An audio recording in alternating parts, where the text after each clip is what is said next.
താങ്കള് വലിയൊരു പോരാട്ടത്തിന് വേണ്ടി ഷാജിസ്കറിയെ വെല്ലുവിളിച്ചെങ്കിലും താങ്കൾ പേടിച്ചിട്ട് ഷാജിസ്കറിയന്റെ ഓഫീസിലേക്ക് പോവാതിരിക്കല്ലേ ചെയ്തത്? അപ്പൊ താങ്കൾ വാക്ക് ലംഘിച്ചു എന്ന് പറയുന്നത് സമ്മതിക്കണം. വാക്ക് ലംഘിച്ചു. ജീവിതത്തിൽ പലതും ക്ഷമിച്ചും പുറത്തും സ്നേഹിച്ച് ഇപ്പൊ പോകുന്ന ഒരു സുഖമുണ്ട്, ക്ഷമിച്ചിട്ടുള്ള ഒരു സുഖം. അതിന് പകരം നമ്മുടെ കയ്യിൽ കേസും കൂട്ടവും പോലീസും ഫൈറ്റ് ഇതൊക്കെ ഞാൻ കുറെ കഴിഞ്ഞു വന്നതാ 15 വർഷം മുമ്പ്. എൻ്റെ ഫാൻസ് ബോച്ചെ ഇതിനൊക്കെ നേരമുണ്ടോ, മറ്റുള്ള യൂസഫിൽ എന്തോരം ബിസിനസ്സുകാരുണ്ട്, ഒരു മറുപടി പോലെ അവർ കൊടുത്തിട്ട് ബോച്ചയുടെ ബിസിനസ്സും കാര്യങ്ങളായിട്ട് പോകും. ബോച്ചയെ ഞങ്ങൾക്ക് അറിയാം, ഇത്രയും വർഷങ്ങളായിട്ട് ആരും എന്തും പറഞ്ഞോട്ടെ, ഇതൊന്നും ഏറ്റെടുക്കേണ്ട കാര്യമില്ല. ഞാൻ രേഖകളിൽ ചെന്ന് കഴിഞ്ഞാൽ ആള് വീണ്ടും വീണ്ടും പുതിയ കാര്യങ്ങളാണ് ചോദിക്കാൻ പോകുന്നത്. ഈ പറഞ്ഞ കാര്യങ്ങൾ എന്താണ്, യാഥാർത്ഥ്യം എന്താണെന്ന് തെളിയിക്കാൻ മുഴുവനായിട്ട് ചിലപ്പോൾ പറ്റില്ല. വാക്വാദാവും, രണ്ടുപേരും വാക്വാദാവും, ഏറ്റുമുട്ടലായി. എന്തായാലും ആ സംവാദത്തിൽ, അതായത് ബോച്ചയും ഷാജനും തമ്മിലുള്ള സംവാദത്തിൽ ഷാജനൊരു പൂർണ്ണമായ വിജയം അവിടെ ഉണ്ടായി എന്ന് പറഞ്ഞാൽ നിഷേധിക്കാൻ പറ്റില്ല. മിസ്റ്റർ ഷാജൻ പറഞ്ഞ ന്യൂസ് കറക്റ്റ് ആണോ, അദ്ദേഹം മനഃപൂർവ്വമാണോ അല്ലെങ്കിൽ അദ്ദേഹത്തിന് കിട്ടിയ റിപ്പോർട്ടാണോ എന്നുള്ളത് ചില കേസുകളുണ്ട്. അപ്പൊ ഇവിടെ ജനങ്ങൾ നോക്കുന്നത് ഞാൻ തട്ടിപ്പുകാരനാണോ എന്നാണ് നോക്കുന്നത്. അപ്പൊ രേഖാമൂലം അവര് തന്നെ എൻ്റെ ഭാഗം കേട്ടു, അതിൽ ചെന്ന് രേഖാമൂലം ജനങ്ങൾക്ക് മനസ്സിലായി ബോച്ച തട്ടിപ്പുകാരനല്ല, ഇത്രയും പേർക്ക് പ്രൈസ് കൊടുത്തു, ഇന്നത് സെന്റിന് 10 ലക്ഷം വിലയുള്ള സ്ഥലം 20 കോടി രൂപ വർത്ത് വരുന്ന സ്ഥലം കൊടുക്കുകയും ഗവൺമെന്റ് സ്പെഷ്യൽ എക്സ്പാൻഷൻ പ്രകാരം അവിടെ വീട് വയ്ക്കാൻ കൺവേർട്ട് ചെയ്യുകയും ചെയ്തിട്ടുണ്ട്. അവിടെ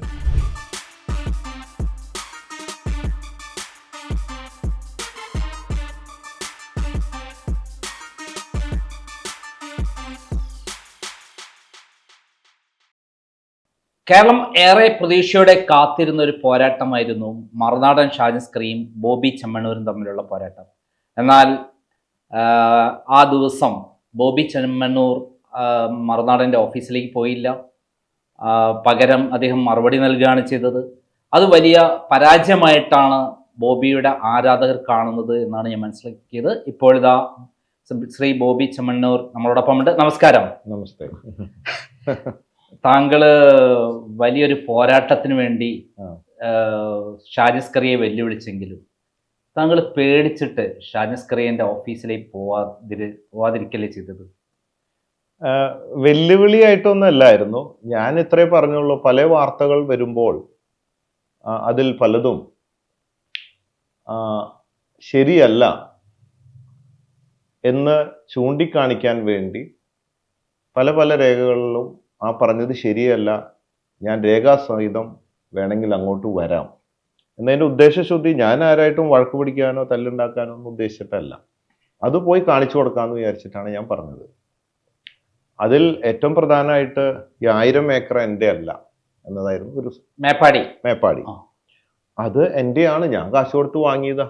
അതിൽ ചിലപ്പോൾ 500 ഏക്കറയാവും എൻ്റെ പേരിൽ, അല്ലെങ്കിൽ 400 ഏക്കറയാവും, അല്ലെങ്കിൽ ചിലപ്പോൾ എൻ്റെ അളിയൻ്റെ പേരിലാവാം, കമ്പനിയുടെ പേരിലാവാം, പലതരത്തിലാവാം. അത് ബിസിനസ്സിലുള്ള അറേഞ്ച്മെന്റ്സ് ഒക്കെ അവനാൻ്റെ കാര്യങ്ങളല്ലേ. എല്ലാം എൻ്റെ പേരിലാവാം, എല്ലാ ഭൂമിയും 5000 ഏക്കർ എൻ്റെ പേരിലാവണമെന്നില്ലല്ലോ. അത് ബിസിനസ്സുകാർക്ക് പറഞ്ഞാൽ മനസ്സിലാവും. അപ്പൊ ആ രേഖയുണ്ട്. പിന്നെ ബോച്ചേട്ടി തട്ടിപ്പാണെന്നാണ് അദ്ദേഹം പറയുന്നത്. അപ്പൊ ഞാൻ പറഞ്ഞു, ഒരു തട്ടിപ്പും ഇല്ല, 40 രൂപ കൊടുത്താൽ നല്ല ടീ കിട്ടും.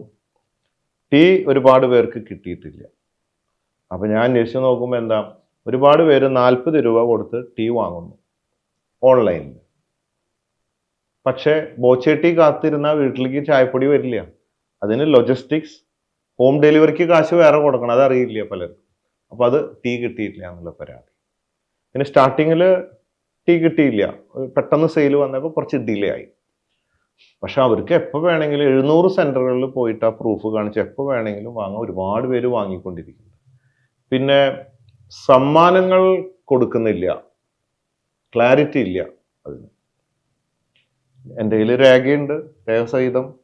bochetea.com വെബ്സൈറ്റിൽ പോയാൽ 12 ലക്ഷത്തോളം പേർക്ക് ഞാൻ 25 കോടി രൂപ നൽകി കഴിഞ്ഞു. അതിനൊരു കോമ്പറ്റീഷൻ വെച്ചിട്ടുണ്ടായിരുന്നു, കറക്റ്റ് ഉത്തരം പറയുന്നവർക്ക് 1 ലക്ഷം എന്നുള്ളത്. ഇന്നലെയാണ് കൊടുത്തത്. 11,75,000 സംതിങ് ആണ് ഒരാൾക്ക് കിട്ടി. ഇത്രയും ലക്ഷം പേർക്ക് 25 കോടി രൂപ 3 മാസം കൊണ്ട് വീതിച്ചു കൊടുത്തിട്ടുള്ള പ്രൂഫ് ഉണ്ട് എൻ്റെ അടുത്ത്.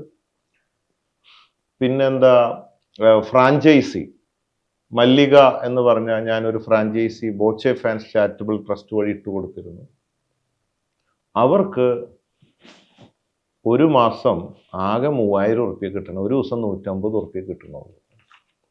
ഞാൻ ഞെട്ടിപ്പോയി. അതിനൊരു കാര്യം ചെയ്തോട്ടെ, ചില ഭാഗത്ത് ആള് കാര്യങ്ങൾ ചെയ്യുന്നുണ്ട്. ഞാൻ വിളിച്ചിട്ട് പറഞ്ഞു, എൻ്റെ ഭാഗം കൂടെ കേൾക്കാമോ എന്ന് ചോദിച്ചു.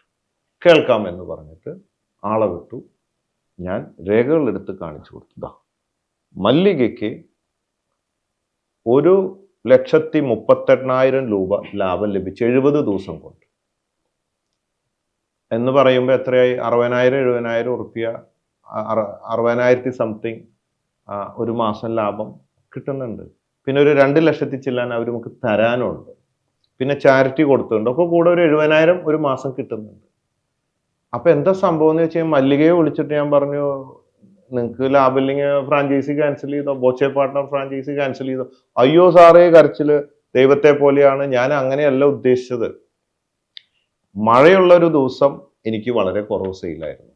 പിന്നെ ഇവർക്ക് എന്തോ ഹോസ്പിറ്റലൊക്കെ ഇടയ്ക്ക് അര ദിവസം പൂട്ടിയിട്ടിട്ടൊക്കെ പോകും. അപ്പൊ അങ്ങനെയുള്ള ദിവസം ഹെവി റെയിൻ ഉണ്ടാകുമ്പോൾ ചിലപ്പോൾ സെയിൽ കുറഞ്ഞുണ്ടാവും. അപ്പോൾ നിങ്ങൾ വ്യക്തമായിട്ട് പറയണ്ടേ, ചില ദിവസങ്ങളിലെ കുറവ്. എനിക്ക് 70,000 രൂപയോളം മാസം കിട്ടിയിട്ടില്ലേ? രേഖകൾ എടുത്തിട്ട് ഞാൻ കാണിച്ചു കൊടുത്ത്, എന്നെ ഇന്റർവ്യൂ ചെയ്തു, അത് എടുത്തു. അത് ഒരു നല്ല കാര്യം ആള് ചെയ്തു. അപ്പൊ ഞാൻ വിചാരിച്ചു മറുനാടൻ എടുത്തു. അത് നല്ലതാണ്. മാധ്യമ പ്രവർത്തകൻ 2 സൈഡും കേൾക്കണം. എന്റെ സൈഡ് കേട്ടു, നല്ല കാര്യമാണ്. പക്ഷേ അത് കഴിഞ്ഞിട്ട് ഞാൻ വോയിസ് ഇട്ടിട്ടുണ്ട്. ഇനി കേൾക്കാത്തതുകൊണ്ടാണോ എന്ന് അറിയില്ല. വേറെ പല കാര്യങ്ങൾ, ബോച്ചേട്ടി 12 ലക്ഷം പേർക്ക് കിട്ടിയത്, അങ്ങനെ പല പല പ്രൂഫുകൾ ഉണ്ടല്ലോ. ഇങ്ങനത്തെ കാര്യങ്ങൾ, പ്രൂഫുള്ള കാര്യങ്ങളൊക്കെ നിങ്ങൾ നേരത്തെ കേട്ടതുപോലെ അത് അപ്രിഷിയേറ്റ് ചെയ്യണം. ഇനിയും എന്നെ കേൾക്കണം, രേഖകൾ സഹിതമുള്ളത് എന്ന് പറഞ്ഞു. വോയിസ് ഇട്ടിട്ട് പിന്നെ അതിന് ശേഷം പ്രതികരണം ഉണ്ടായിട്ടില്ല. പക്ഷേ താങ്കൾ അല്ല, അപ്പൊ അവിടെ എന്തുകൊണ്ട് പോയില്ല എന്നതായിരുന്നു ചോദ്യം. ഞാൻ പോവാനിരുന്നതാണ്. അപ്പൊ അദ്ദേഹം പറഞ്ഞു ഒരു മോഡറേറ്റർ വേണം എന്ന് പറഞ്ഞു. അപ്പോ മിസ്റ്റർ ഷാജൻ സ്കറിയ ഒരു മോഡറേറ്റർ അവിടെ അറേഞ്ച് ചെയ്തു എന്ന് പറഞ്ഞു. അതിനുശേഷം പറഞ്ഞു അദ്ദേഹം വരില്ല എന്നും. അങ്ങനെയല്ല പറഞ്ഞ, ജോൺ മുണ്ടക്കത്തെ ആവാം എന്നാണ് പറഞ്ഞത്. എന്നിട്ട് പിന്നെ ഒന്ന് പറഞ്ഞു അദ്ദേഹം വരാൻ തയ്യാറല്ല എന്നും വീഡിയോയിൽ പറഞ്ഞിട്ടുണ്ട്. അപ്പൊ ഞാൻ നോക്കിയപ്പോ എൻ്റെ ഭാഗത്തുനിന്ന് 3 പേരെ ട്രൈ ചെയ്തു. അതിൽ ഒരാൾ വരാന്ന് പറഞ്ഞു, വേറൊരാൾ നോക്കിയിട്ട് പറയാം എന്ന് പറഞ്ഞു. അപ്പൊ അവര് പറഞ്ഞു, ഈഗോ ഉണ്ടാവില്ലോ, ഇപ്പൊ താങ്കളായാലും അങ്ങോട്ട് പോയില്ല, ആളിങ്ങോട്ടും വരില്ലല്ലോ. അതൊക്കെ ജേർണലിസ്റ്റ് ആകുമ്പോൾ അവരുടേതായ ഒരു ഇത് ഉണ്ടാവുമല്ലോ. അപ്പോ ഇവരൊന്നും അങ്ങോട്ട് പോകാൻ തയ്യാറല്ല. അദ്ദേഹം വിട്ട് എറണാകുളത്തേക്ക് വരാനും തയ്യാറല്ല. പക്ഷേ താങ്കളാണ് ആദ്യമായിട്ട് ഇങ്ങനെ ഒരു കാര്യം പറഞ്ഞുകൊണ്ട് രംഗത്ത് വന്നത്. ഞാൻ ഓഗസ്റ്റ് 4, 5 തീയതികളിൽ ഫ്രീ ആയിരിക്കും. ഞാൻ അവിടേക്ക് വരും, ഡോക്യുമെന്റ്സായി വരും. ആ ഡോക്യുമെന്റ്സായി വരുമ്പോൾ ഷാജൻ സ്കറിയ മറുപടി പറയണം, അല്ലെങ്കിൽ ഷാജൻ സ്കറിയയുടെ അല്ലെങ്കിൽ വ്യാജ ചാനലാണ്, അത് അടച്ചുപൂട്ടണം എന്നാണ് താങ്കൾ പറഞ്ഞത്. താങ്കൾ അങ്ങോട്ട് പറഞ്ഞൊരു കാര്യമാണ് 4-ാം തീയതി 5-ാം തീയതി അവിടെ ചെല്ലാന്ന് പറയുന്നത്. അതില് അദ്ദേഹം ഒരു ഭേദഗതി പറഞ്ഞു എന്നല്ലാതെ അദ്ദേഹം വരണ്ടെന്ന് പറഞ്ഞിട്ടില്ല. പിന്നീട് അദ്ദേഹം പറഞ്ഞിട്ടുണ്ട് 2 പേര് ലൈവായിട്ട് കാണിക്കാമെന്ന് പറഞ്ഞിട്ടുണ്ട്, മോഡറേറ്ററും വേണ്ടെന്ന് പറഞ്ഞിട്ടുണ്ട്. എന്നിട്ടും താങ്കൾ ചെന്നില്ല. റെഡി. അതിനുശേഷം അപ്പൊ എറണാകുളത്തേക്ക് വരാൻ തയ്യാറല്ല, ഇവിടെ നിന്നുള്ള മോഡറേറ്റർ വഴി അങ്ങോട്ട് പോകാനും തയ്യാറല്ല. അല്ല, അത് താങ്കൾ പിന്നീട് മാറി. അപ്പൊ അദ്ദേഹം പറഞ്ഞു മോഡറേറ്ററുടെ ആവശ്യമില്ല, ബോച്ചയ്ക്ക് എപ്പോ വേണമെങ്കിലും അവിടെ വരാം. അതിനിടയ്ക്ക് എന്തുണ്ടായെന്ന് വെച്ചാല് നമ്മുടെ കുടുംബത്തിൽ നിന്ന് പറഞ്ഞു, അതായത് എന്നും ഇങ്ങനെ വീഡിയോ ഇട്ടിട്ട് അങ്ങോട്ടും ഇങ്ങോട്ടും ഫൈറ്റും കളികളാണ്. അദ്ദേഹത്തിന് ന്യൂസ് വായിക്കാന്നുള്ള 5-10 ന്യൂസ് വായിക്കുക, അത് അദ്ദേഹത്തിന്റെ തൊഴിലാണ്. ബോച്ചെ, നിന്റെ തൊഴിൽ ഇതല്ല. കാരണം പിന്നെ അദ്ദേഹം ഒരു ഇത് ഇട്ട് കഴിഞ്ഞാൽ എനിക്ക് ഒരാഴ്ച 10 ദിവസമൊക്കെ എടുക്കും ഒരു മറുപടി സെറ്റാക്കി. ഞാൻ അത്ര എക്സ്പെർട്ട് അല്ല, കൂടെ ഒരു പയ്യനുണ്ട്, അവനെ വെച്ച് ഇതൊക്കെ ചെയ്ത് വരുമ്പോഴേക്കും ഒരാഴ്ച 2 ആഴ്ച ആകും.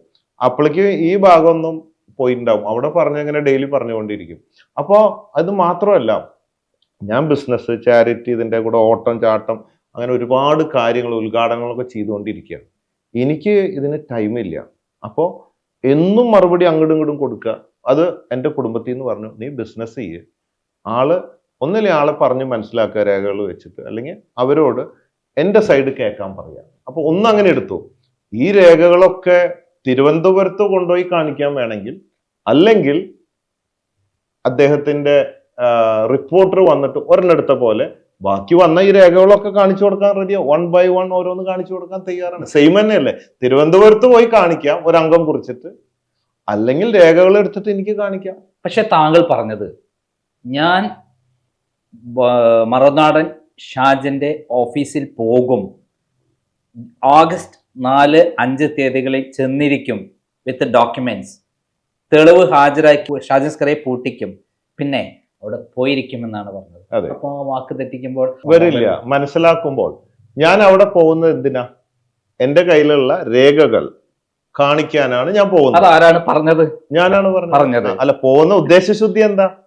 അതൊക്കെ പറഞ്ഞ വാക്ക് തെറ്റിച്ചു. വാക്ക് മാറി എന്ന് പറഞ്ഞാൽ അദ്ദേഹത്തിന് പറ്റിക്കതോ അദ്ദേഹത്തിന്റെ കടം വാങ്ങിയിട്ട് കാശ് തിരിച്ചു കൊടുക്കാനുള്ള വാക്കല്ലല്ലോ. താങ്കളോട് അദ്ദേഹം ആവശ്യപ്പെട്ടിട്ടില്ല, വരാൻ വേണ്ടിട്ട് പറഞ്ഞിട്ടില്ല. ഇല്ല, എന്റെ ആവശ്യം താങ്കൾ സ്വയം പറഞ്ഞതാണ്. അതെ അതെ, എന്റെ ആവശ്യമാണല്ലോ. അതെ, ഈ 1000 ഏക്കർ എന്റെ ആണെന്നും ബോച്ചേറ്റി ഒരു തട്ടിപ്പില്ലാന്നും 12 ലക്ഷം പേർക്ക് സമ്മാനം കൊടുത്തു, ഈ പറയുന്ന കാര്യങ്ങളൊക്കെ തെളിയിക്കേണ്ടത് ബിസിനസ്മാനായ എന്റെ ആവശ്യമാണ്. അതെ, അപ്പൊ താങ്കൾ പോയിട്ടില്ല മാത്രമല്ല, അദ്ദേഹം ആ ദിവസം കൃത്യമായിട്ട് ലൈവ് ചെയ്തു.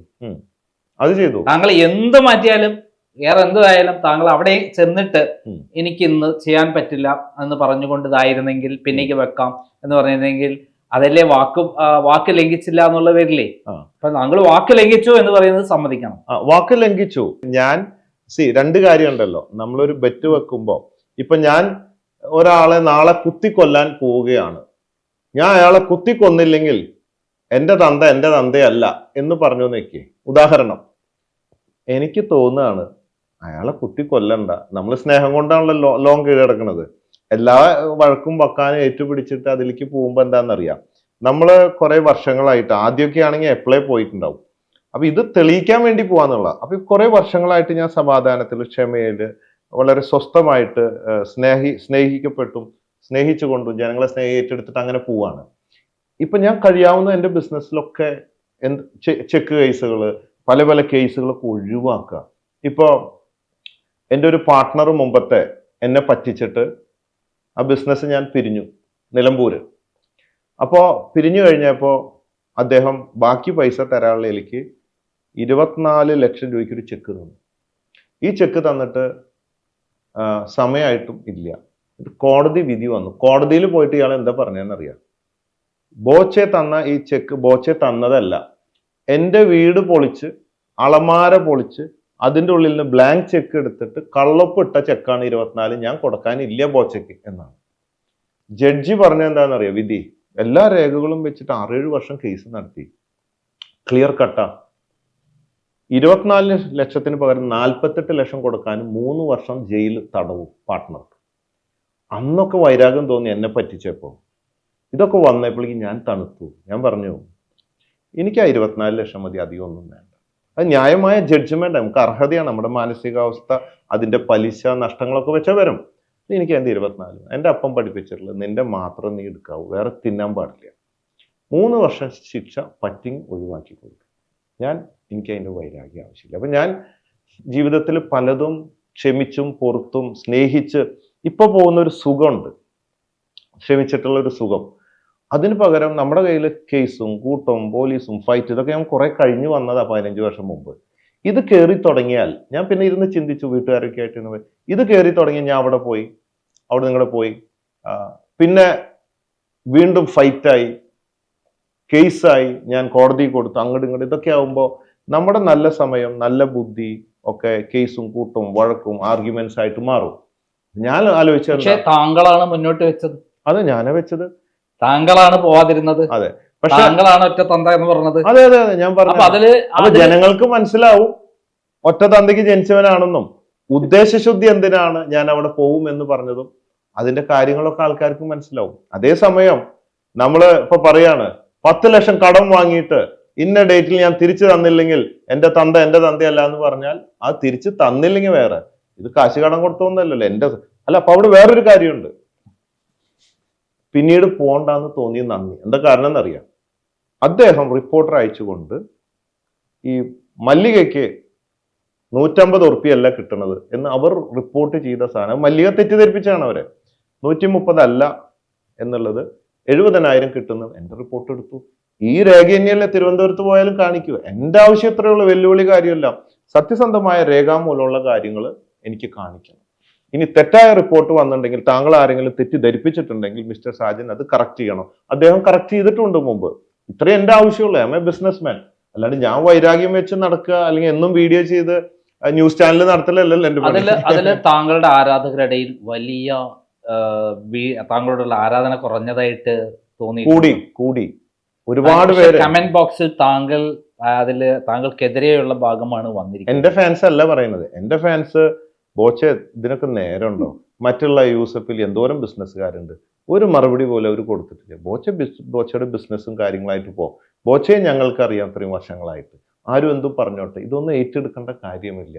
നിങ്ങൾ കോൺകർ ദ വേൾഡ് സ്നേഹം കൊണ്ട് ലോകം കീഴടക്കുന്ന ആളല്ല. ഇതൊക്കെ വിട്ടുകളാ. അതൊക്കെ അവിടെ പറഞ്ഞോട്ടെ, ഞങ്ങൾക്ക് വിശ്വാസമാണ്. പക്ഷെ ഒരു വിഭാഗം ആൾക്കാർ പറയുന്നുണ്ട്, ഈ പറഞ്ഞ പോലെയൊക്കെ പറയുന്നുണ്ട്. അതിപ്പോ ഇതിന് മാത്രമല്ല, എന്ത് നല്ലത് ഇട്ടാലും കുറച്ച് പേരുണ്ടല്ലോ, അത് എല്ലാവർക്കും ഒരു ആർമി ഉണ്ടാവുമല്ലോ. അത് എപ്പോഴും എന്ത് ചെയ്താലും മോശമായിട്ട് പറയും. ഇതാ ഇപ്പൊ 12 ലക്ഷത്തോളം പേർക്ക് സമ്മാനം കൊടുത്തിട്ട് നൗഫൽ എന്ന് പറഞ്ഞ ആള് പറയാ, 1 രൂപ പോലും എനിക്ക് സമ്മാനം കിട്ടിയിട്ടില്ല. ഞങ്ങള് ചെക്ക് ചെയ്ത് നോക്കിയപ്പോ 31 ക്യാഷ് പ്രൈസ് അടിച്ചിട്ടുള്ള വ്യക്തിയാണ് പറയുന്നത്. കൊട്ടേഷനാണ്. എന്തായാലും ആ സംവാദത്തിൽ, അതായത് ബോച്ചയും ഷാജനും തമ്മിലുള്ള സംവാദത്തിൽ ഷാജന് ഒരു പൂർണ്ണമായ വിജയം അവിടെ ഉണ്ടായി എന്ന് പറഞ്ഞാൽ നിഷേധിക്കാൻ പറ്റും? ഇല്ല, വിജയമില്ലല്ലോ. അതെങ്ങനെയാ? ഇവിടുത്തെ ജനങ്ങൾ നോക്കുക എന്താ, ഇതിൽ നോക്കുക എന്താ, ഷാജൻ പറഞ്ഞ ന്യൂസ് സത്യമാണോ അല്ലയോ, ബോച്ച ആരെങ്കിലും പറ്റിച്ചോ, ഇതല്ലേ ജനങ്ങൾ നോക്കണം. ഇവിടുത്തെ തീം എന്താണ്? ഒരു വ്യക്തി പറയാണ് നിങ്ങൾ ചായപ്പൊടി തട്ടിപ്പാണ്, സമ്മാനം കൊടുത്തില്ല, പറ്റിപ്പാണ്, വെട്ടിപ്പാണ് എന്ന് പറയുമ്പോൾ ഇവിടെ ജനങ്ങൾ നോക്കുന്ന ബോച്ച തട്ടിപ്പുകാരനാണോ, ചായപ്പൊടി തട്ടിപ്പാണോ, ഇതാണ് നോക്കുന്നത്. മിസ്റ്റർ ഷാജൻ പറഞ്ഞ ന്യൂസ് കറക്റ്റ് ആണോ, അദ്ദേഹം മനഃപൂർവ്വമാണോ അല്ലെങ്കിൽ അദ്ദേഹത്തിന് കിട്ടിയ റിപ്പോർട്ടാണോ എന്നുള്ളത് ചില കേസുകളുണ്ട്. അപ്പൊ ഇവിടെ ജനങ്ങൾ നോക്കുന്നത് ഞാൻ തട്ടിപ്പുകാരനാണോ എന്നാണ് നോക്കുന്നത്. അപ്പൊ രേഖാമൂലം അവര് തന്നെ എന്റെ ഭാഗം കേട്ടു, അതിൽ ചെന്ന് രേഖാമൂലം ജനങ്ങൾക്ക് മനസ്സിലായി ബോച്ച തട്ടിപ്പുകാരനല്ല, ഇത്രയും പേർക്ക് പ്രൈസ് കൊടുത്തു ഇന്നത്.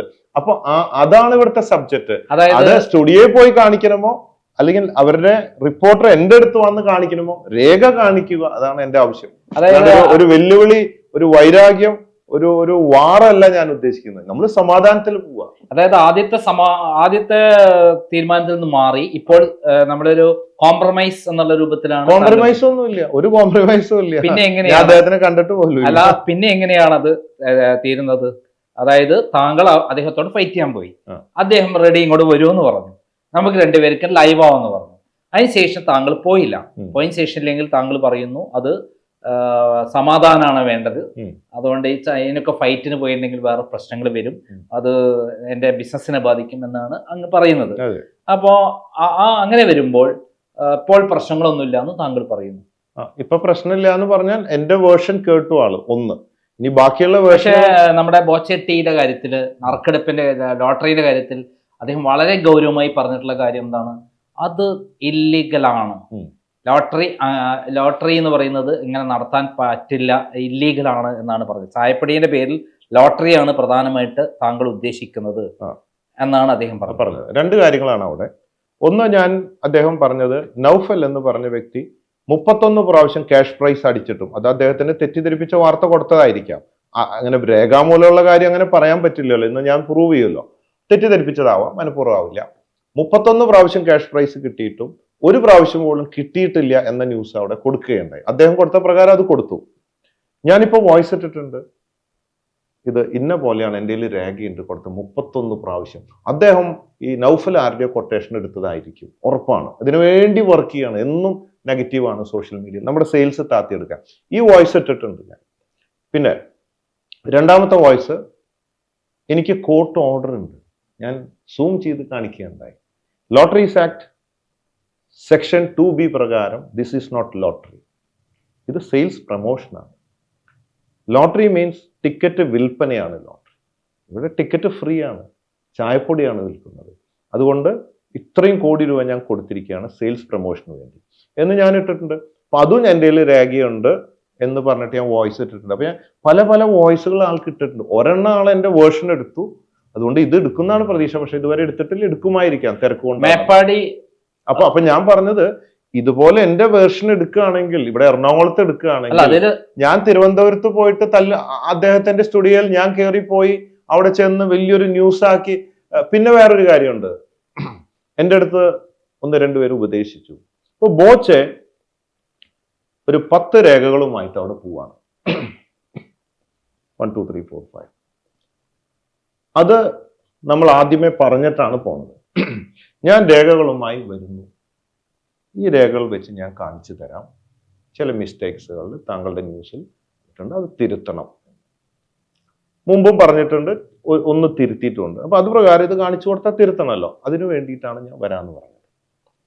പക്ഷേ ഞാൻ ഈ 10 രേഖകളുമായി പോയാൽ ഇത് 10ഉം ഫുള്ളായിട്ട് അദ്ദേഹത്തിന് കേൾക്കാൻ പറ്റുന്നുണ്ടാവില്ല.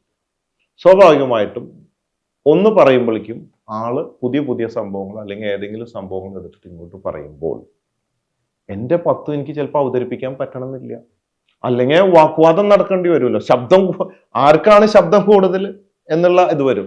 അപ്പൊ അദ്ദേഹം പറയാണ്, ബോബി വരട്ടെ, എനിക്കാണ് ഇനിയും കൂടുതൽ കാര്യങ്ങൾ ചോദിക്കാനുള്ളത് എന്ന് പറയുമ്പോൾ അപ്പൊ ഞാൻ പറയാണ്, വരട്ടെ, ഇതുവരെ പറഞ്ഞ 10 എണ്ണം എടുത്തിട്ട് ഇത് നോക്കട്ടെ രേഖകൾ, ഇത് കഴിഞ്ഞിട്ട് പോരെ അടുത്ത എപ്പിസോഡിൽ അടുത്തെന്ന് പറഞ്ഞ ആള് സമ്മതിക്കുമോ? സമ്മതിക്കില്ല. അദ്ദേഹം അത് തന്നെയാണല്ലോ പറഞ്ഞത്. അദ്ദേഹം കൊണ്ടുവന്ന വിഷയങ്ങൾ അതിന് താങ്കൾക്ക് മറുപടി പറയാം, അദ്ദേഹം ചോദിക്കും, താങ്കൾക്ക് മറുപടി പറയാം. അങ്ങനെയല്ല പറഞ്ഞത്. ഞാൻ ചോദിച്ചത്, ഞാൻ രേഖകൾ സഹിതം വരും, ഞാൻ രേഖകൾ സഹിതം തെളിയിക്കും എന്ന് ഞാൻ പറഞ്ഞു. അപ്പൊ അദ്ദേഹം പറഞ്ഞത് ഞാനും കുറെ ചോദ്യങ്ങൾ ചോദിക്കും പുതിയതായിട്ട്. അപ്പൊ ഞാൻ പറഞ്ഞ മറുപടി അതിൽ തന്നെ പറയുന്നുണ്ട്, പുതിയത് അടുത്ത എപ്പിസോഡിൽ ചോദിക്കാം. ഇപ്പൊ താങ്കളാണ് ചില വാർത്തകൾ തന്നത്, ഞാനാണ് തെളിയിക്കാൻ വരുന്നത് അല്ലെ, ഞാനാണ് ആവശ്യപ്പെട്ടത്, ഞാനാണ് എൻ്റെ രേഖകൾ വെച്ച് തെളിയിക്കേണ്ടത്. അപ്പോൾ ഞാൻ വരും, തെളിയിക്കും. അപ്പൊ അദ്ദേഹം പറഞ്ഞ അതല്ല ഞാൻ ചോദിക്കും, ബോച്ചെ മറുപടി പറയും. അത് നോക്കിയാൽ കാണാം. അപ്പോ അവിടെ ഒരു കാര്യം വ്യക്തമായി, ഞാൻ രേഖകളിൽ ചെന്ന് കഴിഞ്ഞാൽ ആള് വീണ്ടും പുതിയ കാര്യങ്ങളാണ് ചോദിക്കാൻ പോകുന്നത്. ഈ പറഞ്ഞ കാര്യങ്ങൾ എന്താണ്, യാഥാർത്ഥ്യം എന്താണെന്ന് തെളിയിക്കാൻ മുഴുവനായിട്ട് ചിലപ്പോൾ പറ്റില്ല. വാക്വാദാവും, രണ്ടുപേരും വാക്വാദാവും, ഏറ്റുമുട്ടലായി. പക്ഷേ അത് അവിടെ മോഡറേറ്റർ ഇല്ല താനും വീണ്ടും. പക്ഷെ ലൈവ് കണ്ടുകൊണ്ടിരിക്കുകയാണ്, അത് കാരണവർക്ക് മനസ്സിലാവും, രസമാണ്. പക്ഷെ മനസ്സിലായിട്ട് കാര്യമില്ലല്ലോ.